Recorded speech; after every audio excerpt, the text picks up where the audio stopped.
ازيك يا صاحبيكا؟ عامل ايه يا حبيب اخوك؟ جايب لك النهارده بقى ملخص، انما ايه حاجه كده جامده اخر حاجه. بيبدا المسلسل بتاعنا مع بطلنا وهو بيحلم بكابوس الحادث بتاعه، وده يبقى كمال بطل مسلسلنا وصاحب شركه كبيره جدا بتهتم بالعقارات والحاجات دي، حاجه كده يعني يا ابو هشيم على صغير. انما السكر دي بقى تبقى سلمى السكرتيره بتاعته، لا وهي بصراحه سلمى قوي. وبعد كده بنشوف ان مستر كموله ده رايح اجتماع مع اصحاب مشاريع عقارات علشان يتفق معاهم، ولكن في شخص نازل قدامه في السوق عامل عرض ما يترفضش للناس دي. ولما بيقعد مع المستثمرين بيقولوا له ان مجدي المنافس بتاعه، ومشيها بقى مجدي يا صاحبيكا يعني على اساس ان البطل اسمه كمال اساسا. وبنعرف بقى ان مجدي ده حته تقيله في التعاقدات، وبيكون في المكان معاهم علشان يبوظ التفاوض على كمال. ولكن المخلصه قوي سلمى بتروح علشان تعطل مستر مجدي، فبتقابله في السكه وبتقول له مش ممكن، اشيك راجل في المكان كله يا مستر مجدي والله. فبيبص لها وبيقول لها بس انا بطلت شغل مع الاندر ايدج،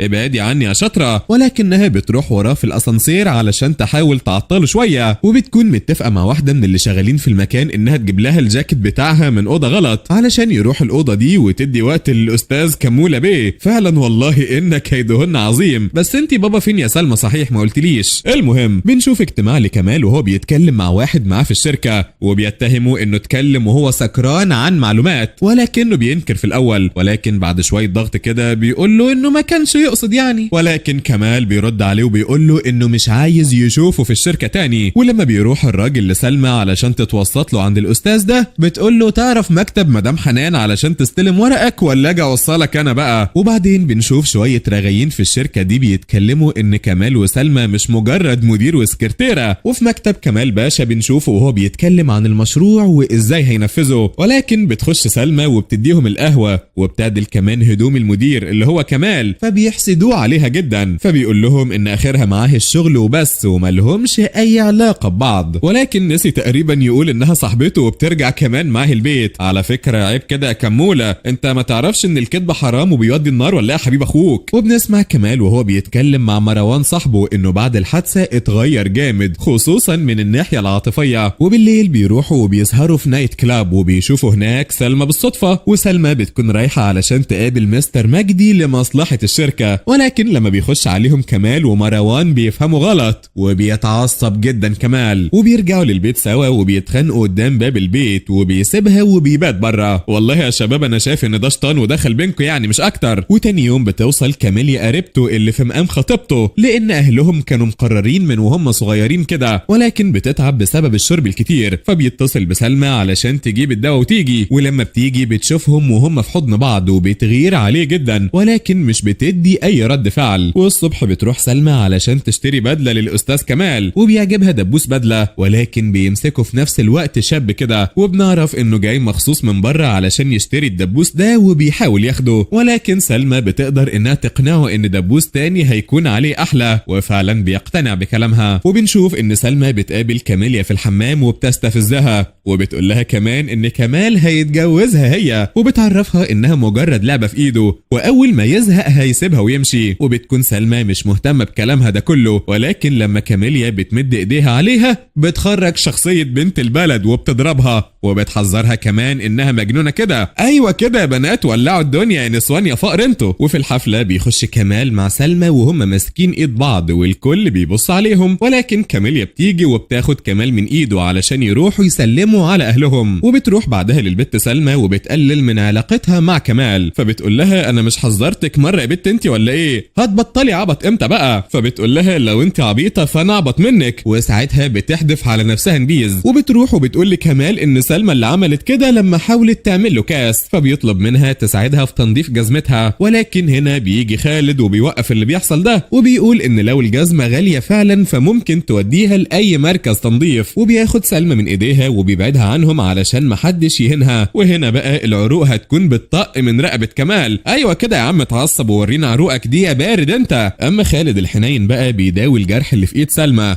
وبيقول لها ما تزعليش من اللي حصل لان ما حدش هيفتكر اساسا، وبيبان انه لطيف بزياده كده مع سلمى. وبنرجع للثنائي التاني كاميليا وكمال، وبتساله بقى عن علاقته بسلمى ايه، ولكن بيتهرب منها وبيقول لها ما تيجي نعمل واحد اندومي كده ونترسه شطه كوري. ويا عيني الواد مش بيلحق ياخد نفسه وسلمى بتجاوبه وبتقول له ايه علاقتك بكاميليا، فبيطمنها انه شايفها زي اخته من زمان حتى لو اهله شايفين حاجه غير كده، ولكن بسبب امه بتخليه يشغل كاميليا في الشركه معاهم وتكون مساعدته. ده كمان بتجيب هدايا لكل اللي في المكتب علشان يحبوها زي ما بيحبوا سلمى، وبتجيب هديه لسلمى برضه وبتقول لها ان الهديه دي اتقدمت لبودابو زمان. هتقول لي لا مؤاخذه مين المدام؟ هقول لك دي بقى يا صاحبيكا تبقى عشيقه الملك الفرنسي لويس الثالث، ولكن قصدها هنا انها تقول لها انها مجرد عشيقه يعني بتفري ستايل معاها. وفي بريك الغداء بتسرق ملف من مكتب سلمى علشان يبان انها مهمله، ولما سلمى بتشك فيها بتفتح درج كاميليا بامر من كمال، ولكن للاسف مش بتلاقي اي حاجه. ولما بتراجع الكاميرات بتلاقيها رمتها في الزباله، فبتاخد الكاست بتاعها وبيدوروا عليها وفعلا بتلاقي الورق. ولما بتروح بيه الكمال بيقول لها انه عمل غيره، وبيقول لها ترمي الورق ده تاني بقى يا اما تشوف كانت مضيعاه فين. خدي هنا يا عبيطه انت بقى علشان انا سكت لك من بدري، ما توري له التسجيلات يا بنتي. وبعدها بتقابل والدة كمال وبتقول لها تبعد عن كمال لانه هيخطب قريب، ولكنها بترفض وبتقول ان لازم كمال هو اللي يقول كده، غير كده بقى فهي مش هتبعد عنه لان محدش ليه علاقه بيهم من عيلته. بس لما بتخرج تركب عربيتها بتتعب وبتتصل بكمال ولكنه مش بيرد، وبالصدفه بيكون خالد جنبها فبيشيلها وبيوديها لعربيته. وهنا بتكون اخت كاميليا واقفه بتراقبها وبتصورهم من العربيه، فبياخدها البيت علشان تريح شويه بدل ما ياخدها للمستشفى لانها ما كانتش راضيه تروح هناك. ولما بتصحى الصبح بيديها الدواء وبتشكره جدا على وقفته جنبها. ولما بتوصل للشركه بتلاقي الموظفين كلهم متجمعين عند الباب، ولما بتروح وبتشوف الزحمه اللي هناك دي على ايه بتلاقي ان صورها مع خالد معروض على الشاشه، وبيكون مستر كمولة لسه واصل، فبيأمر الكل انهم يمشوا ويمسحوا الصور اللي معروضة دي، وبيسحبها من ايديها على بيته على طول وبيقول لها ايه الصور اللي انا شفتها دي وازاي كمان ترجعي البيت مع شخص غريب كده. فبتحلف انها رنت عليه كتير وهو ما ردش، فبيستغرب وبيقول لها تقومي تتصلي براجل تاني، انت عبيطة يا ست. ما هو برضه بصراحة يا سلمى ما يصحش اللي انت عملتيه ده، المفروض كنت تستني لحد ما يغمى عليكي، انت عبيط ياض ولا ايه؟ على العموم بتقول له ان ما فيش اي حد لمسها وانها كمان ما اتصلتش على حد اساسا لانه كان جنبها بالصدفه، وعلشان يصالحها بالليل بيفكرها ان عيد ميلادها بكره وانهم هيعملوا حفله سوا. وتاني يوم بتقوم من النوم وبتعمل كيكه وحاجات حلوه كتير قوي ولكنه مش بيجي، وده بسبب انه قابل والدته في الطريق وقالت له انهم هيقابلوا اهل كاميليا وما ينفعش ما يجيش. وبتنام سلمى زعلانه منه بسبب انه سابها لوحدها في اليوم ده. وتاني يوم بتروح الشركه وبتقدم طلب استقاله، فبيقول لها هو كل ده علشان امبارح، فبتقول له انه الاسباب كتيره قوي وانها مش عايزه الشركه تاني ومن غيرها كمان الشغل بيبوظ في الشركه. اما كاميليا فمش بتعرف انها تهندل الموضوع، فبيروح كمال وبيقابلها علشان ترجع الشغل ولكنها بترفض وبتروح علشان تسكن في فندق. فبيروح وراها وبيقول لها انه عارف انها بتحبه، ولما بيحاول يقرب لها بتضربه وبتهرب منه، وبتطلب كمان خالد علشان يجيلها، فبيوديها على البيت بتاعه وبيكون شكله تحفه حرفيا، فبتطلب منه انه يدفعها ايجار للمكان والا مش هتقدر تقعد فيه. فبيطلب منها تروق الجنينه بس لان الزهور اللي موجوده غاليه عليه قوي، فبتوافق وبتطلع تختار اوضتها. وفي الجراج كمال بيقابل خالد وبيمسك فيه وبيقول له انت مين يالا؟ قول لي انت مين؟ فبيقول له خالد اهدى كده واسند ظهرك وخليك بعيد عن سلمى لانك ما تستاهلش البنت دي. ده كمان بيضربوا بعض، ولكن مروان بيجي وبيمسك كمال علشان ما يتخانقش. ولما بيرجع البيت بتلاقي سلوى انه مضروب، فبتقول له انها عارفه مين اللي عمل كده وهي اسفه جدا علشانه، وبتوعده ان ده مش هيتكرر تاني. فبيمسك ايديها وبيقول لها ان البنت اللي في خياله دايما شبهها، اما هو فمتعلق بيها من اول يوم شافها فيه. وهنا بيعرض عليها الجواز ولكنها بتشد ايديها وبتقول له انه ما يعرفهاش كويس والكلام ده بقى مش وقته. وبتروح وبتحكي كل حاجه لصاحبتها، وبعد قعده حريم محترمه كده بتروح لكمال وبتطلب منه يبعد عن خالد ولكنه بيرفض طالما هي بعيده عنه، وطول ما هي معاه هيفضل يراقبه. فبتقرر فبتقرر انها تمشي وتسحب نفسها من عند خالد علشان راحته مش اكتر، وبترجع عند كمال، ولكن بتكون رافضه انه يلمسها زي الاول لانها لسه زعلانه. ولكن الغريب ان كمال بيبدا يعملها كويس مش زي العادي، وبيخاف كمان على مشاعرها، ده بيجيب لها هديه مخصوص علشانها، وكل ده لاجل انه يصالحها. ولكن بسبب الخطوبه بيتخانقوا في المكتب، ولكن زي العبيطه بيصالحها على طول، وبتفضل قاعده معاه فتره كبيره كده لحد ما بيجي يوم الخطوبه، وبيوعد سلمى ان دي مجرد خطوبه شكليه مش اكتر، ولكنه مش بيكون عارف انها ماشيه. ده كمان كانت متفقه مع والدته انها تقنعه بالجواز وتبعد هي من بعدها علشان ترتاح. وبترجع بيت اهلها مع خالد وبتعرفهم عليه على انه صديقها من الشركه، ولما بيطلعوا يتمشوا بيتفاجئوا بكمال قدامهم وبيعرفوا انه لغى الخطوبه، فبيتخانق معاها علشان ماشيه مع خالد، فبيقول له انا مش كل شويه هقول لك ريح يا كابتن. بس قبل ما تحصل خناقه بينهم بتيجي والده سلمى وبتسحبها من وسطهم، ولما بيرجعوا البيت بيقفوا وقفه المطبخ اللي بنقول فيها لاهلنا على كل حاجه، فبتطلب منها والدتها انها تفكر في الواد خالد ده علشان محترم، ولكن سلمى بتقول انه مجرد صديق ليها ومش شايفاه حاجه اكبر من كده. اما والده كمال المجنونه بقى بتبعت رجاله لابنها علشان يجيبوه من هناك، ولكن كمال بيقول انه مش هيروح معاهم، فبيجي اخو سلمى الصغير وبيهربه، ولما بياخدوا للمطعم بتاعهم بيقول لهم ان ده صاحبه وهيقعد معاهم، وبتكون سلمى مش عارفه تقول حاجه لاخوها الصغير على اللي عمله ده، فبتعمل اكل مشطشط قوي لكمال علشان تعاقبه على اللي بيعمله، ولكنه مش بيفرق معاه. ولما بيجي ميعاد انهم يقفلوا المطعم بيرفض انه يخرج بره المكان، ولكن سلمى بتاخده من ايده علشان يتكلموا بره المكان بدل ما اهلها يسمعوا، وبتقول له يبطل جنان شويه لان اللي بيعمله ده اسمه تخلف ومالوش لازمه، لانها كده كده مش هتمشي. فبيطلب منها ترجع معاه على البيت وهيتجوزها قدام الكل وهيسيب عيلته كمان. وفي الوقت ده بتكون والدة كمال واقفه مع اهل كاميليا وبتعتذر على فعل ابنها، وبتوعدها ان ده مش هيحصل تاني خالص وان ابنها هيعقل شويه. فبتتاسف البنت اللي سابها يوم خطوبتها اللي بتكون بتعيط دموع تماسيح يا طنط والله. وفي البيت عند سلمى بيستغل كمال ان الكل نايم وبيروح لاوضتها، اما هي فبتحاول تمنعه انه يدخل عندها، ولكنه بيدخل الاوضه وهناك بيلاقي في صوره ليها مع شاب كده، فبيغير جدا وبيسالها هو مين ده، ولكنها بتسحب الصوره على طول وبتطرده كمان من الاوضه علشان الوقت متاخر، وبتقول له لو ابوها صحي هتبقى مشكله كبيره. وتاني يوم بيتكلم خالد مع سلمى عن حبها لكمال وانه لا يستحق ده لانه دايما بيعملها بطريقه مش كويسه وانها تستحق علاقه احسن من كده بكتير. ولكن بيجي كمال وبيتكلم مع خالد وبيتفقوا انهم هما الاتنين هيمشوا ويسيبوا المكان علشان سلمى تفكر شويه، ولكن زي ما احنا عارفين كمال طبعا مجنون وعيل صغير لانه بيرجع بالعربيه اول لما بيتاكد ان خالد خلاص ما بقاش موجود. والله يا كموله انت ساعات بتبقى رايق كده وساعات بتبقى عبيط وعلى الله حكايتك خالص. المهم بيقعد معاها بالليل علشان يقنعها ترجع معاه تاني بدل ما هم بيلفوا حوالين بعضهم، وبيقول لها ان الفتره اللي بعدها هنا غيرته جامد وانه مش هيزعلها تاني ابدا. ولكن قبل كده بيسال عن الشاب اللي موجود في الصوره، فبتقول له ان ده سامر وده كان زميل ليا في الثانوي وكنت بحبه جدا، ولكن كل واحد فينا دخل كليه مختلفه وانا زعلت جدا، بس قررت يوم تخرجنا ان انا هعترف له بحبي الشديد. ده انا كمان وضبت كل حاجه تخص اليوم ده، ولكن للاسف هو ما جاش اساسا بسبب انه عمل حادثه مع كمال. وفي اليوم ده للاسف سامر مات وكمال كان محتاج عمليه في قلبه وهي عمليه زراعه قلب جديد، فاخدوا قلب سامر وزرعوه فيه، وعلشان كده هي قربت منه لانها بقت بتحس ان قلب سامر جواه، فبيزعل جدا طبعا على اللي حصل لانها ما قالتش من الاول. هو ايه جو فيلم قلب امه ده يا جدعان؟ انت فين يا شيكو؟ ولما بيرجع للمدينه وبيخش البيت والدته بتعاتبه على اللي حصل وبتقول له انهم بقوا سيره المنطقه كلها، فبيخرج عن اعصابه وبيتعصب على والدته وبيقول لها انت ما تعرفيش اي حاجه حرفيا. وبنشوف بعد كده عيله سلمى اللي بيكونوا خايفين لانها رجعت تعبانه بعد ما خلصت كلام مع كمال، وكمال بيقول لكاميليا انه عايز يعوضها عن اللي حصل، فبتقول له انها عايزاهم يتجوزوا، ولكنه بيقول لها ان ده شيء صعب جدا وبيرفض كمان انه يكون معاها، فبتروح وبتعيط على جنب كده، فبيروح مروان وراها علشان يرضيها. الواد مروان ده طيب قوي يا جماعه وقلبه كبير، حاجه كده شبه سلمى. انت قلت لي يا سلمى بابا فين بقى؟ المهم بنعرف ان مروان بيحب كاميليا ولكن هي بتحب صاحبه فما ينفعش يبقى فيه حاجه كده. وكمال بينزل يرمي نفسه في البسين بعد ما بيسكر ومروان بيرن عليه ومش بيرد، فبيطلب من سلمى تروح تشوفه وفعلا بتقدر تلحقه على اخر لحظه قبل ما يغرق في البسين، وبيقول لها انها مدام بتحب سامر وهو صاحب قلب سامر يبقى ايه المانع ترجع له. فبترد عليه وبتقول له انه مختلف تماما عن سامر، وبيحاول انه يتصل بيها بعد ما بتمشي، ولكن والدته بتاخد الموبايل وبتحبسه علشان ما يخرجش، وبيرفض كمال اي اكل بينزل له، وبتكون والدته مستغربه جدا هو بيحبها قوي كده ليه. اما خالد فبيقول لسلمى انه هيسافر فرنسا تاني، وبيعرض عليها تروح معاه ولكنها مش بترد عليه. وبيكون في الوقت ده كمال هرب من الحرس وبيجري في الشارع زي المجنون لحد ما بيتعب في النهايه وبيودوه على المستشفى، ولكنه هناك بيهرب برضه علشان يروح لسلمى بسرعه. ولما بيروح لها بيعرض عليها انها تستحمله سنه واحده بس وهتشوف انه اتغير كتير، وهيحاول كمان يقنعها ان الحادثه هو ما يعرفش عنها اي حاجه. فبتقبل عرضه وبيجيبوا ملف القضيه وبيقعدوا يبصوا عليه كمال ومروان. وبيكون الفتره دي كمال ساكن معاها في البيت، وقررت انها تخليه يخدمها زي ما هي كانت بتعمل علشان تشوف هيقدر يستحمل علشانها زي ما هي كانت بتعمل ولا لا. فبقى بيطبخ وبيغسل وبيكنس المكان وكمان بيحضر العشاء وبيستناها، ولكنها بتتعشى مع خالد بره اللي اجل سفره علشانها، ولكنها بترد نفس الرد وبتقول انها مش هتسافر. ولما بترجع وهي متعشيه بيتخانق معاها علشان هو فضل مستنيها، ولكنها بتقول له انها براحتها تعمل اللي هي عايزاه. ولما بيحاول يقرب منها بتضربه وبيخليه يبات بره البيت زي ما عمل معاها قبل كده. والصبح بيجي مروان وبيشوفه وبيفضل يضحك وبيصوره، وبيفتكر كمال انها بتحب الارانب، فبيقرر انه يشتري طقم الارانب علشان يفاجئها بالليل، ولكنه بيلاقي انها جايبه معاها زمايلها من الشغل، فبيحاول يستخبى منهم. ولكن لما بيحاول يهرب من البيت كله بيلاقي صحابها كلهم واقفين قدامه وبيبقى شكله وحش قوي. ولما بتمشيهم بتخش تقول له انه غلطان من البدايه علشان حركه الارنب دي قديمه قوي فما كانش لازم يعمل كده. وتاني يوم بينسى اللي حصل تماما وبينزل السوبر ماركت وبيشتري حاجات تبع المرتبطين كده، كوبايات وتيشيرتات وحاجات كتيره قوي علشانهم هما الاتنين. وبياخد الحاجات دي وبيديها لسلمى، وبياخد باله انها في عالم تاني اساسا. ولما بيبص في التاريخ بيعرف انه اليوم اللي كانت هتعترف فيه لسامر بيعرف انها عامله خطه لليوم ده في الملاهي، وبيشوفها وهي قاعده مع الاكل اللي محضراه، وبيقضي اليوم ده كباندا وبيقعد جنبها على اساس انه خايف، وده طبعا علشان تمسك ايده. وبعد كده بيلعبوا على كل الالعاب اللي موجوده في الملاهي. ولما بينزلوا وبتشيل الماسك بتقول له انها كانت متاكده انه كمال، فبيرد عليها وبيقول لها مادام القلب مش قلبه فتقدر تعتبره سامر عادي جدا. وبيقول لها انه بيتمنى انها تصحى الصبح مش سلمى اللي عايشه على الماضي ولكن سلمى بشخصيه جديده. فبتصحى الصبح وبتلاقيه نايم على الكنبه وفي ايده المغرفه، ولما بتصحيه بيقول لها انه عمل احلى فطار النهارده عمله قبل كده علشان النهارده بقى عامله بمزاج عالي. وفي الوقت ده بتيجي صاحبتها وبتدوق اكل كمال وبتقول له ايه القرف ده كمال يا اخويا. وعامه يعني هي مش جايه تاكل، هي جايه علشان تطلب منها تبيع معاها زهور عربيتها لان عندها تارجت الشهر ده، ولو ما وصلتش للتارجت ده هتلبس هي كل الزهور. فبيقول لها كمال ده انا ببيع شقق مش هعرف ابيع شويه زهور كده. وبينزلوا بالعربيه علشان يبيعوا من الصبح بدري كده، وبالصدفه بيلاقي العمال بتوعه واصحاب سلمى هناك، فبيجيب العمال بتوعه وبيقول لهم انه هيصرف لهم مكافاه لو ساعدوه في شغل العربيه. فبيقولوا له تعرف يا ريس احنا بنبيع زهور من واحنا عندنا كام سنه. وبالليل بيرجعوا كلهم وهم في ايديهم الزهور لسه. ولما بيلاقي ان فاضل كميه كبيره بيقول للناس ان البنت وعدته لو باع كل دول هتقبل تتجوزه. وبالفعل كتير قوي بيشتروا وبيمسحوا الرمز بتاع الشركه وزهور العربيه بتخلص، فبيعمل خاتم من الورد وبيطلب ايديها للجواز. وكل الناس حواليها بينادوا انها لازم توافق. والله العظيم شعب يموت في الزيطه والفرحه. المهم ان سلمى بتوافق علشان ما يتحركش قدام كل الناس دول وبتقول له كده. فبيقول لها وانا على فكره عملت كده علشان ابيع الكميه يعني مش اكتر. والصبح والد كمال بيبعت يجيبه علشان يكلمه وبيحاول يخليه يبعد عن البت سلمى دي، ولكنه بيقول انها كل حاجه في حياته وصعب جدا يقدر انه يبعد عنها. ولما بيرجع البيت سلمى بتكون صدقت كمال وبتقول له انه هو اللي ملوش بديل في حياتها مش سامر، ولكن مفيش حاجه ينفع تكمل على طول لانها بتقابل والد كمال اللي بيقول لها تبعد عن ابنه احسن ليها وليه، ولكنها بتقول له طالما انا حبيت ابنك وابنك بيحبني يبقى الموت بس هو اللي هيقدر يفرقنا عن بعض. وبترجع على البيت وبتقابل كمال وبتقول له انها محظوظه بيه وبتشكره كمان علشان هو جنبها على طول. مش لازم تبوس بقى يا عم كمال، يوه انت على طول كده ما بتسمعش الكلام. المهم الصبح بيجي مروان وبيقول ان الراجل اللي كان بيساعد سامر زمان اسمه مش صحيح وكان مكتوب غلط في المحضر. ولما كمال بيعصر دماغه شوية بيطلب منهم يرجعوه لبيته، وهناك بيجيبوا دفتر الصور وبيفضل يدور فيه لحد ما بيلاقي ان الراجل ده مساعد والدته زمان، ولكنه للأسف اتوفى من 15 يوم وما كانش حتى عنده اولاد علشان يورثوه. ولما بيروحوا شقته بيفضلوا يدوروا على اي حاجة تفيدهم في التحقيق، وكمال بيلاقي تليفون صغير عليه رسائل ما بين الراجل ووالدته، فبيخبيه عن سلمى وبيسألها هو ليه اصلا التحقيق مهم، ما خلاص اللي حصل يعني ونبعد عن الشر وخلاص. فبتقول له ان القضية غريبة جدا والحادثة ما كانتش مفهومة، خصوصا انها لما راحت المستشفى ما لقتش الجثة. ولما بيرجعوا للبيت وبيفتحوا الفون بيتفاجأ برسالة ان سامر ابن ابوه ولكن غير شرعي، وبيفتكر لما كان سمع بالصدفة وراح على بيت اخوه قبل وقوع الحادثة، ولكنه بيحس بصداع شديد جدا بسبب الاحداث الكتيرة جدا اللي افتكرها. فبتيجي سلمى ام قلب كبير وبتعمل له مساج كده لدماغه. على ايامي انا يعني علشان قديم شوية كان اللي بيصدع بياخد بنادول وخلصنا على كده. المهم بقى الواد كمولة ده بيسألها هو لو موت سامر ده ليه علاقة بعيلتي هيحصل ايه؟ فردت عليه وقالت له ان عيلته حاجة وهو حاجة، واكيد يعني مش هتاخده بذنبهم. وفي الشركة بيقابل والدته وبيقول لها انه افتكر كل حاجة وهي ليه عملت كده. فبتقول له انت اكيد متخلف ياض، علشان انا عملت ده علشانك وعلشان العيلة. هو انت بقى كنت عايز ولد ما نعرفش هو مين يجي يقابل ابوك وياخد ممتلكاتك وكل فلوسك؟ انت عبيط على. فبيقول لها ما هو برضه قطع فرامل عربيته مش هو الحل، وان في اثباتات كتيرة جدا ومنهم الشات اللي بينهم على التليفون. وبتيجي سلمى في الوقت ده وبتفتكر انه عارف من بدري انه مخبي عليها علشان واقف مع والدته. هو عارف بقاله شوية، بس بطلي ظلم بقى يا سلمى شوية. ولما بيحاول يوقفها ويعتذر منها بتقول له انه وعدها انه مش هيكذب عليها تاني، ولكنه كذب وعمل اداء مزيف طول الفترة اللي فاتت سواء كانت نظرته او حتى كلامه. وقبل ما تمشي بقى بتحصل المفاجأة الكبيرة، لانهم بيلاقوا سامر واقف قدامهم في الاسانسير، وبيفتكر اول مرة لما لقى فيها صورة والدته مع راجل هو ما يعرفوش. ولما بيسألها عنه بتقول له ان الراجل ده يبقى ابوه اللي سابها زمان واتجوز واحدة تبع عيلته، وبتكون والدته محتاجة فلوس علشان العملية، فبيفكر ان والده ممكن يديله الفلوس علشانها. وهو ده بقى اليوم اللي بيلاقي فيه فرامل عربيته بايظة، وبيظهر قدامه كمال اللي بيحاول يوقف عربيته، ولكن الاتنين للأسف بيعملوا الحادثة. وسامر بيخش في غيبوبة مدتها شهر، ولما بيصحى بيلاقي خاله قاعد جنبه وبيعرف ان والدته ماتت، فبيخش في حالة هستيريا من العياط وبيقول انا السبب. ولكن خاله بيسخنه على ابوه وبيقول له ان الحادثة دي لا يمكن تكون حادثة عادية، وانت بقى لازم تخف علشان تخرج تجيب حق امك. ولما بيتعافى من كسور رجليه بيروح لوالده وبيحكي له على كل حاجة من اول سلام عليكم لحد وعليكم السلام، وبيقول لسلمى ان هي دي قصته وهو ده حاله. وتعالى لي بقى يا حلو يا جميل انت افهمك الحكاية كلها مشيت ازاي من الاول لحد دلوقتي. بعد ما عملوا الحادثة بقى صاحبيكا كان كمال محتاج نقل دم وقلب، ولكن كان لازم يكون مطابق، وفعلا حصلت العملية، ولكن محدش يعرف المتبرع. والندوب اللي كانت في صدره كانت بسبب انه مجروح من الازاز في الحادثة، ولازم يتعمل له عملية علشان يتشال الازاز من ناحية قلبه. ولكن سامر هو اللي كان متكسر وحتى رجله ما يقدرش يقف عليها، فاخدوا خاله بعيد عن المستشفى وعرف الكل ان سامر مات ولكن من غير جنازة او اي حاجة. وكل ده كان في سبيل انه يستنى لحد ما يفوق من الغيبوبة وتتداوى الكسور بتاعته. اما دلوقتي بقى فحتى سلمى بتسهر في البيت مع سامر وبتسيب كمال لوحده تماما، وبيفضلوا يتكلموا عن الايام اللي فاتت وعملت ايه وازاي اشتغلت مع كمال. وتاني يوم والد كمال بيعرف العيلة على سامر وبيقعدوا معاهم كفرد من العيلة، وبيكون كمال مش موافق على الموضوع ده، فبتقوم عمته وجوزها وبيسخنوا ابوه وبيقولوا له انه مش بيحترم اي حد. ولكن طبعا يعني سامر بيعمل فيها الابن المثالي وبيقول له انه من حقه يزعل لما يتفاجأ انه عنده اخ. وبعد كده بيروح كمال علشان يقعد مع سلمى، ولكن سلمى مش بتقدر تتحمل اكتر من كده وبتطرده من البيت. ولما بيرجع البيت بيقابل والدته اللي بتقول له انه ما ينفعش يستهتر بسامر اطلاقا لانه شخص مش سهل ابدا. وسامر في الوقت ده بيكون راح لسلمى للبيت وهو سكران، فبتدخله علشان تعمل له حاجه تفوقه، وبتطلب منه كمان انه يبعد عن عيله كمال، ولكنه بيقول لها انه مستحيل يعمل كده لانه عايز يعيش مع عيلته بعد ما والدته ماتت ووصته بده. ولما بيروح الشركه بيلاقي ان والده عين سامر في مركز عالي جدا في الشركه، وبيكون شايف انه غير جدير بيها اطلاقا، وبيعمل اجتماع طارئ في الشركه علشان في مشكله في بيع عقار مهم عندهم. ولكن محدش بيهتم بمراسم دخول سامر للشركة. فبيروح سامر وبيحضر الاجتماع وبيلاقوه انه عارف معلومات كتيرة جدا، ومش بس كده ده كمان مخطط لحاجات كتيرة قوي. ولما بيروح كمان لحد سلمى وبيخبط عليها بيلاقي سامر في ظهره وبيطلب منه يمشي علشان خلاص ما بقاش ليه لازمة. وبسبب لسان كمال الطويل بيتخانق مع سامر قدام بيتها، فبتخرج سلمى وبتحوش ما بينهم وبتطلب من كمال انه يمشي ويسيبها في حالها وما يجيلهاش هنا تاني ابدا. ولما بيقول لها انها ما ينفعش تضيع علاقتهم اللي بقالها سنين دي علشان هو رجع، فبترد عليه وبتقول له ان هو اللي عمل فيهم كده بتصرفاته وكذبه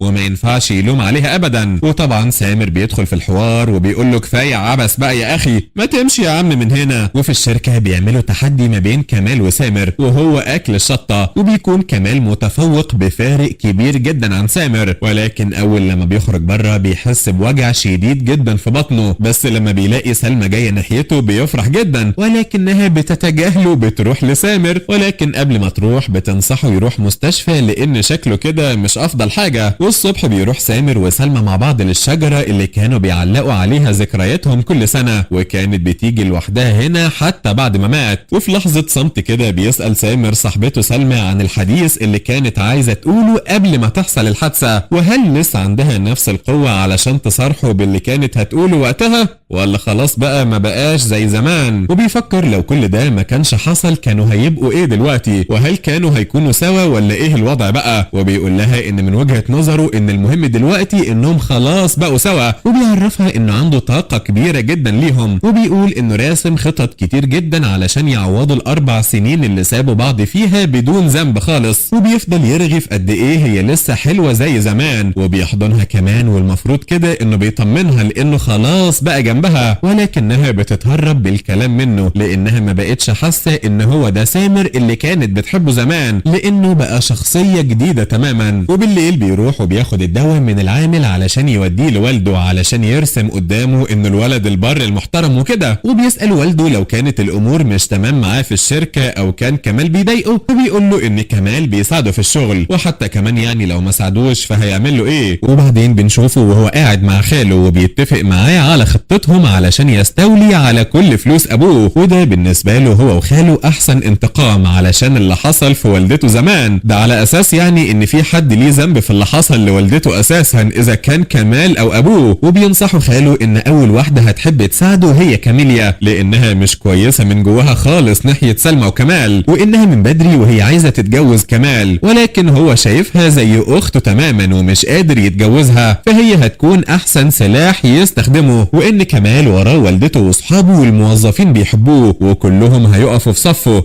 انما انت بقى يا حبيبي مين اللي هيقف معاك. وبنشوف كاميليا مع والدة كمال بيستعدوا علشان الحفلة الكبيرة بتاعت كاميليا، وبتقول لها ان كلهم في ظهرها، وبتعرفها كمان ان كمال هيجي وهيحضر الحفلة بتاعتها لانه مهتم بيها جدا، يعني مش علشان انت عازماه يعني يا طنط غصب عنه ولا ايه، يعني انت شايفه ان هو اللي مهتم. وسامر بيعمل خطة انه يخبط كاميليا بالعجلة علشان يتعرفوا على بعض، وبالفعل بيوقعها على رجلها وبتكون مش قادرة تتحرك خالص وبتتصاب في كعبها، ولكنه بيكون معاه سبراي مسكن، وكل واحد بيعرف نفسه ولكن بيقول اسم مستعار. المهم بقى انه بيساعدها انها تركب العربية، وبيفضلوا باصين في عيون بعض شوية كده في منظر رومانسي جدا جدا هيخليني اجيب اللي في بطني. انت عارف يا صاحبيك العلاقة دي ريحتها ايه؟ ريحتها كده 2 عيال في تانية اعدادي بشنبات بيحبوا بعض. وبالليل عند بيت سلمى بيكون كمال واقف مستنيها علشان يصالحها، وبيقول لها وحشتيني كتير، فبتقول له هو المفروض دلوقتي ان انا ادوخ بقى واقع في حبك تاني؟ انسى يا حبيبي مفيش منه الكلام ده. فبيوقفها وبيقول لها ان عمره ما حب حد حتى نفسه، ولو عايزه تاخد حقها وتضربه فهيخليها تعمل كده، ولكن ما تسيبوش وتمشي. فبتقول له ان ولا حاجه ممكن تبرر انه خبى عليها موضوع خطير زي ده، وبتقول له انا خلاص نسيتك وما تجيليش هنا تاني، وانساني بقى زي ما نسيتك بالظبط. وبتقعد عند باب البيت وبتعيط لانها لسه بتحبه بجنون زي الاول، ولكن مش قادره تصدقه تاني. وبيحب سامر انه يروح يجيب هديه كاعتذار لكاميليا عن اللي عمله، وبيعرف انها بتحب الموسيقى والبيانو، فبيدخل وبيقعد معاها وبيتكلموا عن الفن الموسيقي، وبتخليه يجرب يعزف على البيانو، وبيطلع بيعرف يعزف شويه، وبتتفاجأ كمان انه حافظ المقامات الموسيقيه، بس هو بقى بيعمل نفسه ناسي وبيخليها تعزف هي، وبيفضل يتفرج عليها، وبيسهروا سوا لحد بالليل. وبيشربوا كمان شامبانيا مع بعض، وبتحكي له لما كان عندها 15 سنة واخدت المركز الاول في العزف. والله انتوا الاتنين تنفعوا تس انا الصعبان خالص، وشكلكوا كده لايقين على بعض يا حلوين انتوا. وسلمى بتشغل اغنية كانت بتسمعها هي وكمال سوا وبتعيط، وفي نفس الوقت برضو كمال كان بيسمع نفس الاغنية. وهنا بيفتكروا كل لحظاتهم الحلوة سوا لما كانوا في البيت وعايشين حياة سعيدة، وكان كمال هيركب العربية ويروح لها، ولكن بيفتكر كلامها اللي قالته له وبيرجع في قراره بسرعة. طب ما انتوا الاتنين بتحبوا بعض يا بهوات انتوا، ما تسافروا بقى وتسيبوا الحوارات دي كلها يخرب بيت كده. وعلى الناحية التانية كاميليا بتتعب وسامر بيخليها تخش تنام في اوضتها، ولما بتصحى الصبح بتتخض انها دخلت الأوضة ازاي، وخصوصا لما بتشوف سامر في الشقة، ولكنه بيدخل وبيطمنها وبيقول لها انه وصلها الأوضة بس وما فيش اي حاجة حصلت بينهم، وبيفكرها انهم فضلوا يلعبوا سوا وفضلت تشتم في الرجالة، وهو يقول لها ان فعلا ما فيش راجل كويس، وبيقول لها كلنا توكسيك وكلنا وحشين فعلا، ابعدوا عننا يا بنات بقى. ولما بتفتكر الكلام ده بتقول له لو حد عرف انا هقتلك. وبعد ما بيخلص مع كاميليا بياخد عربيته وبيروح لسلمى وبياخدها على محل فساتين علشان يشتروا احسن فستان في المكان، لانه هياخدها معاه الحفلة. وبيكون اليوم ده في مزاد خيري المفروض ان سامر وسلمى يحضروه سوا بعد ما اشتروا الفستان، وكمال وعيلته بيحضروا سوا، ولكن بتيجي كاميليا معاهم المزاد ده وبتعرف ان سامر يبقى اخو كمال بالصدفة، وان هو يبقى اخو كمال الكبير، وبتزعل منه جدا لانه خبى عليها حاجة زي كده على اعتقاد منه انها هتزعل لو عرفت يعني. فبتقول له انتوا عيلة كلكم بتعرفوا تمثلوا كدابين كده ازاي؟ فبيقول لها يومها انا ما كنتش اعرف انت مين اساسا، وكمان انت ما قلتليش الحقيقة على طول. فبتسيبه وبتمشي. وفي المزاد بيكون كمال وسامر طالعين باسعار عالية جدا جدا ومحدش قادر ينافسهم، ولكن كمال هو اللي بيكسب المزاد. هي الدنيا كده يا سامر يا اخويا، الشرير والقوي بس هم اللي بيكسبوا وكمال هو القوي. فطبعا هتقول لي صاحبيكا طب ما سامر الشرير فما كسبش ليه؟ هقول لك يا عم المخرج عايز كده، اسكت انت بس دلوقتي. وسلمى بتلاقي ان العيون كلها عليها بسبب انها قاعده جنب سامر، فبتقوم بعيد عن المكان. وفي اللحظه دي كمال بيواجه كاميليا انه ما حبهاش ومش هيحبها، وبيعرفها انها كده بتضيع وقتها مع الشخص الغلط. ولما البنات بيسمعوا الكلام ده بيبداوا يسخروا منها لانها بتجري وراه، ولكن سامر بيجي وبيحط ايده على ودانها علشان ما تسمعش الكلام ده. وسلمى بسبب حزنها الشديد بتتقل في الشرب جامد جدا، وبيجي واحد وبيقول لها بابا فين يا سلمى يا حبيبتي؟ والله يعني انا دايما في شارعنا يقولوا انت بنت ناس، فانا بنت ناس كتيره قوي يا باشا. وبيكون هياخدها معاه، ولكن كمال بيجي وبيتخانق معاه هو وبياخدها معاه على البيت علشان يهتم بيها شويه. وبيقف سامر مع كاميليا يتكلموا عن الناس اللي فضلوا يضحكوا عليها، وبيقول لها ان النوعيه دي من الناس بتكون لئيمه جدا لدرجه انهم بيستمتعوا بده، كانهم يعني حاطين فلوسهم في البورصه واستثمارهم بيكسب كل دقيقه $100 زياده. وفي البيت سلمى بتحضن كمال لانها مغمى عليها، وبتقول له انت اخيرا رجعت، وبعد كده بيغمى عليها تاني. فبيحضنها وبياخدها على اوضتها وبيغطيها علشان الجو بيكون برد جدا. وهناك عند سلمى بيلاقي الخاتم المعمول من الزهور، وبتكون هي محتفظه بيه في لوح ازاز، وده معناه انها لسه بتحبه، وبتفضل تنادي على اسمه وهي نايمه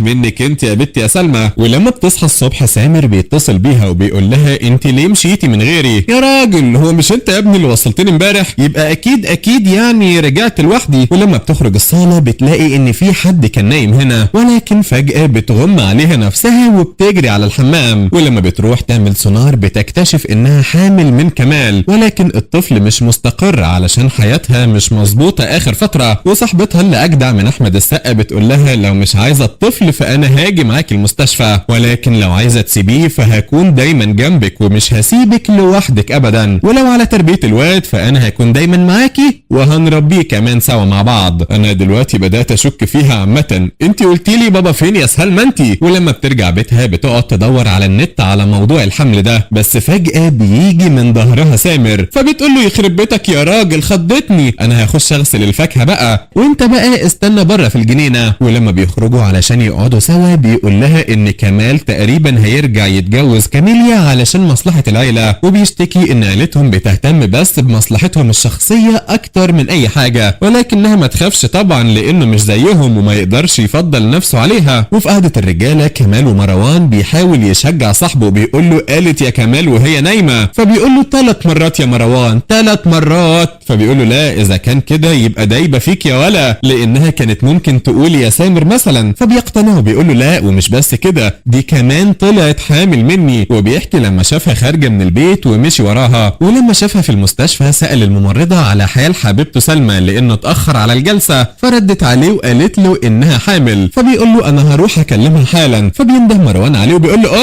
اقعد البت مش طايقه وشك يا ابني. وبيقول له انه مستحيل يقدر يعمل كده لوحده ولازم حد يساعده في انه يصالحها. فبيخرج للموظفين صحابها وبيسالهم لو خلصوا شغلهم ولا لا، وفي الحالتين هيديهم اجازه 3 ايام. فبيستغربوا جدا من اللي بيقوله ده، وبتساله البنت لو كان في خطه يعني للشغل بره الشركه ولا حاجه. فبيقول انه قرر يطلب الجواز خلاص من سلمى، ولكن المره دي بشكل رسمي. فبيقول الموظف علشان انت فشلت في ده المره اللي فاتت والموضوع مش مجزي معاك خالص يعني ولا ايه؟ فبيعرفهم انه هيصرف لهم مكافاه 3 اضعاف البونص بتاعهم في الشهر ده. فبيقوم وبيقول له تعرف يا ريس انك والله اكتر مدير محترم انا اتعاملت معاه في حياتي كلها. هنجيب الخاتم بقى امتى يا كينج؟ وبنشوف ان سامر اخد باله من بحث سلمى على اللاب لما دخل عليها فجأة، وفضل يفكر فيها طول الليل. وبيقول لخاله ان فرصته مع سلمى بقت ضئيلة جدا، ولكنه هيفضل يحاول يدمر حياة كمال. وبالنسبة لكمال بقى فبيكون في وادي تاني خالص مع الموظفين، وبيفكروا ازاي يعرض عليها الجواز. والبنت بتقدم اول الافكار المبدئية، وهي انه يعزمها في القصر الملكي لانه مكان رائع جدا، ومن هناك ياخد منطاد اللي بيلف حوالين المدينة كلها. وفي اللحظة دي يتقدم بالجواز مع العاب نارية وشغل عالي كده، ولكن زميلها بيقول ان التكلفة هتكون عالية جدا ومش احسن فكرة. وبيطلع هو وبيقول افكار، ولكن من تعبير وشهم وشكلهم كده انا شايف انه احسن له يقعد ساكت خالص في مواضيع الحب دي. والعاقل الرزين اللي فيهم بيكون اخر واحد هيطلع يقول افكاره، وبيقول ان التقدم للجواز ده مش مهم فيه هتدفع كام او هتألف الكلام اللي هتقوله، المهم فيه انك تثبت حبك وثقتك فيها وما تخليهاش تحس انك بتلعب او بتكذب كالعادة يعني يا ريس. والواد سامر بيطلب من كاميليا انه يشوفها في المطعم، ولما بتوصل بيقول لها ان العقد هياكل منها حتة وانه مميز جدا على رقبتها، وبيحاول يقنعها تبعد عن كمال لانها بتحبه ولكن كصديق. اما هي فبتكون مش مستوعبة كل ده، فبتقول له انا شكلي كده غلطت لما جيت وقررت اقابلك. فبيصدمها ان سلمى حامل من كمال وان فرصتها معاه بقت 0%. وكمان بيسهر الشباب معاه علشان تجهيز طلب الجواز، وبيسهر هو كمان علشان يصمم الخاتم بنفسه. والعبيطة كاميليا بتفضل تبص للسلسلة وبتضحك، ولكن لما بتفتكر كلام سامر عن كمال بترميها بعيد. ووالدة كمال بتجيب له دعوة لحفلة كاميليا، ولما بيعترض وبيقول لها انه ما بقاش ينفع يتجوزها بتعرفه وبتقول له انه كده بيدمر كل حاجة حواليه ومش شايف غير نفسه، وناسي كمان ان سامر بيحاول ياخد كل حاجة. ده غير كمان انه متربي مع كاميليا، فاقل واجب يعني يروح يحضر حفلتها. والموظفين بتوعه في الوقت ده بيكونوا في اجتماع مع سامر، وبيتعرض الباوربوينت بتاع عرض الجواز بالغلط وسامر بيشوفه. اما سلمى فبتقعد مع صاحبتها وبيتعلموا ازاي يعملوا طاقية للبيبي. ولكن المهم بقى ان صاحبتها بتفكرها انها لازم تقول لوالدتها، ولكن سلمى بتقول انها مش هتقول دلوقتي لان الطفل مش مستقر. والمهم هي ازاي هتقول لسامر الخبر ده لانه هيكون حزين جدا لما يسمع حاجة زي دي منها، لانه كان مستنيها تقول له الخبر اللي كانت هتقوله زمان قبل ما يعمل الحادثة وقبل كمان ما تعرف كمال. وفي نفس الوقت هي ما بقتش اصلا تحس بنفس الاحساس بتاع زمان ناحية سامر. اما كاميليا بقى فبتفضل تشرب ويسكي لحد ما تسكر، وبتقول انها ما بقتش قادرة تستحمل. فبيقول لها سامر انها هنا بتعيط، وسلمى بتحضر علشان كمال يعرض عليها الجواز. فبتقول له والدة كمال انها لازم تعرف لانها مش هتوافق. فبيقول انه منطقي انها ما توافقش علشان خاطر سلمى، ولكن هتوافق علشان حفيدها، وانها لو عايزة تعمل اي حاجة فلازم تفكر في فكرة تانية بعيدا عن الاهل. وفي المكتب بيوصل الخاتم اللي معمول مخصوص علشان يوم التقديم للجواز. فيا ترى هل الموضوع هيكون سهل على كمولة وهو بيتقدم لها؟ وهل كاميليا هتسكت وهتعرف انها لازم تبعد، ولا هتبوظ الدنيا كلها بعد ما سامر فضل يسخن فيها؟ وايه كمان هيكون رد فعل سامر؟ وهل هيبوظ كل حاجة على حمل سلمى، ولا هيسيب سلمى في حالها ويحاول يخرب حياة والدة كمال؟ كل ده واكتر هنعرفه في تكملة الجزء الاول من مسلسل تخطي النبضات. اشوف بقى وشك على خير يا صاحبيكا. سلام.